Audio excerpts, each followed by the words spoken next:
Illuminate by you/nathanpheonix1337. The clock ticking on the wall.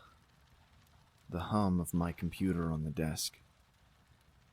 The sound of my roommate flopping on the couch just a few feet from me. I rub my temple as I glance around the bright, ergonomic living room. All of this research is hurting my brain. I can't stand it. I have to get it out. I have to talk to somebody now. Bro, do you ever think about infinity? I ask my roommate. His face is buried in his phone. Huh? He replies, only half paying attention. Takes a sip of coffee as he scrolls. You know, infinity, like everything, all at once. Do you ever think about it? I look at him, fishing for eye contact, and he furrows his brows, sets his phone down, and meets my gaze. What do you mean? He asks, taking another sip. Okay, so, for example, Zeno's dichotomy paradox, I say. The what? He asks, shaking his head in confusion. Zeno's dichotomy paradox. Okay, say that you have to get up to turn the TV on because Shelly lost the remote again, I explain. God, it's like 3 times a week with her, he complains, lolling his head back in exasperation. Yeah, not the point. In order to get over to the TV, you have to travel half the distance, and before that, a quarter of the distance, and before that, an eighth, I continue. Right, I can do math, so what's the point? He asks, a little frustrated. You have to complete an infinite number of tasks in order to get over there, which is impossible, allegedly, I say with a smile. But I can get over there just fine. So what? He challenges. And that is because you are a greater infinity, I reveal. He shoots a confused look at me. Wait, what do you mean, greater infinity? I thought infinity was, well, everything, and that's it. Sure, but there are different sizes of infinities. They're even used in mathematics. Where do you even begin calculating infinity? He laughs. You decide at what level you want to operate and go from there, I say. Dude, this is making my head hurt. Who is this Zeno guy anyway? A Greek philosopher. He's credited for founding the school of Stoicism, I answer. The Stoics? You mean those people who have zero emotions? He laughs. Look, that's a misconception. Stoicism is more about practicing emotional control. Just because someone says something insulting doesn't mean I have to be insulted, I explain. Okay, so why were a bunch of dead guys pretending words don't hurt, contemplating infinity? He asks. I chuckled. Well, philosophers, in general, spend a great deal of time pondering the world around us. Epictetus, another Stoic, talked about how we're a part of Zeus, and thus have an inherent divine nature, I say. A part of Zeus? He inquires. Yeah, the belief is called pantheism. Basically, as red blood cells flow through your veins, so our universe flows in the God we're inside of, I clarify. Oh, my headache is getting worse, he complains, taking another sip of coffee. That's what happens when you start thinking or talking about infinity long enough, I admit. Maybe it's a sign, he warns. Of what? I ask with curiosity. That we, as finite mortal beings, shouldn't be exploring this stuff, he says. A sign from who? Or what? I ask, inching a bit forward. God, probably. Maybe it hurts because we're on a track we shouldn't be on, like walking towards the tree with the forbidden fruit, he says, gesturing with his hand. So, I prod. Then we should stop before God or something else arrives to bring divine punishment on our sorry asses, like the fall of Adam and Eve, he says with finality. I let that sink in for a moment, and then he picked up his phone and started scrolling again. God is supposed to be everywhere, all-knowing and all-powerful, right? I asked. Sure, he shrugs. Alright, so how does he do it? What's his method? I ponder. He sighs in frustration and sets his phone down. If it's God we're talking about here, he works in mysterious ways. Perhaps it's supposed to remain mysterious for us humans, he said.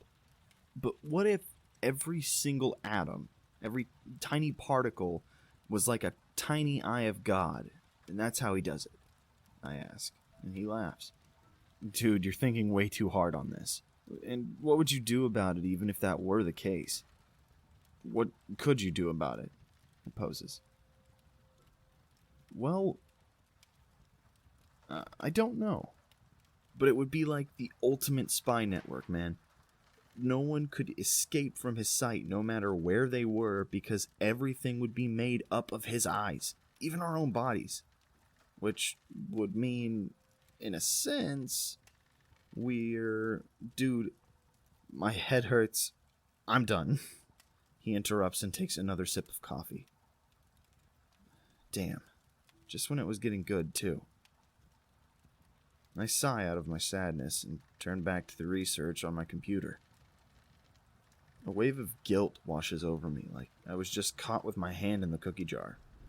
It feels heavy, and I cross my arms and sulk a bit. Wait, what do I even have to feel guilty about? I say to myself, shaking it off. And I sit up, returning my attention to my computer. Someone taps me on the shoulder. What?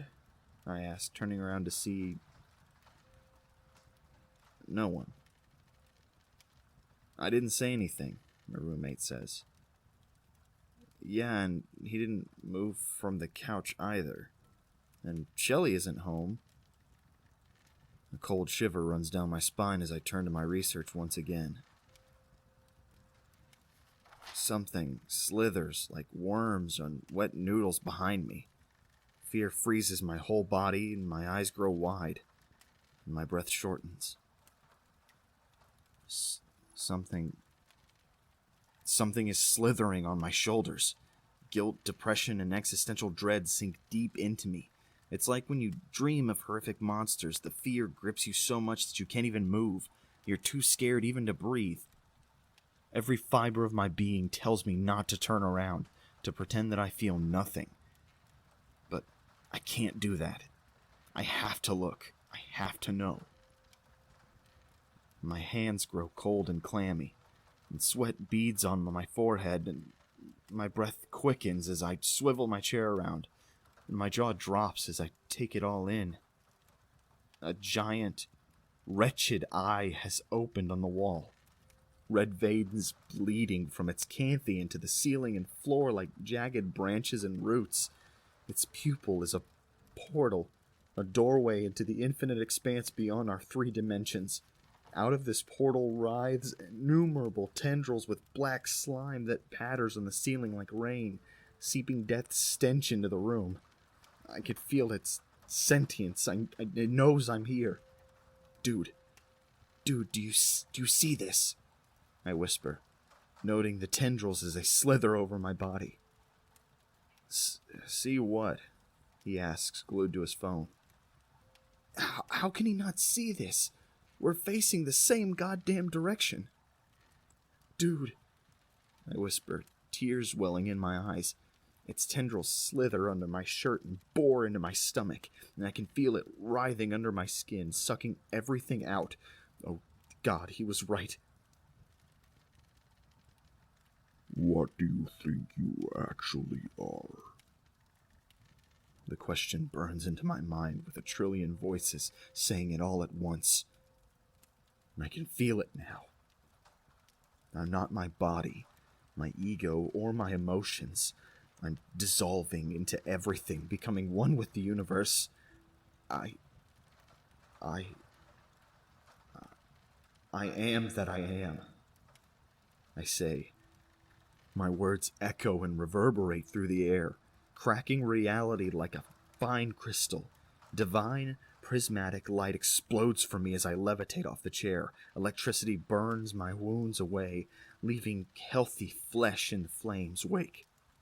Hot air rushes about the room, and massive amounts of heat escapes my body. My clothes all burn away, and an instant holy fire burns the wretched tendrils attached to me into glowing embers. Demonic shrieking pierces the air as the eye writhes in pain. Looking at my hand is like looking into the depths of the sun, except that the light doesn't hurt my eyes. I can see beyond the surface, where infinite fractals endlessly loop over and over each other. It's like I can see with every part of my being, and like the phoenix, I am reborn. This heat, this power, I've never felt so alive, so euphoric, so complete. Not even God has the power of coercion over us, I quote. I turn my gaze to the eye and watch as my power withers it away like a slug buried in salt and set ablaze until nothing but ashes remain. Dude, I say, my voice echoing. I turn to him. And he's slumped on cinders. Half of him is burnt, and the other half is drenched in blood. His coffee is nowhere to be found. I have finally reached enlightenment, yet at the same time, my infinite nature has burned my friend to death. I am simultaneously hero and monster, good and evil. Truly, with infinity, all things are possible.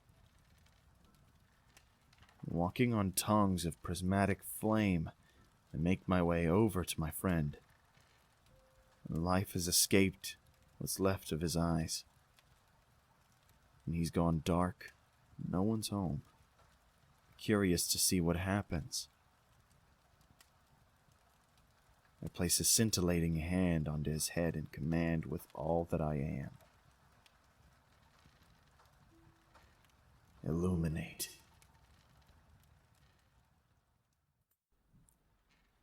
Hello there, YouTube. Stormy here. I hope you enjoyed tonight's story. If you did, make sure to like and subscribe and comment down below what you liked about it. And if there are any more stories that you would like me to do, make sure to comment those down below as well, and I will be more than glad to check them out. Now, you folks have a wonderful night, and I hope to see you in the next video. If we all survive.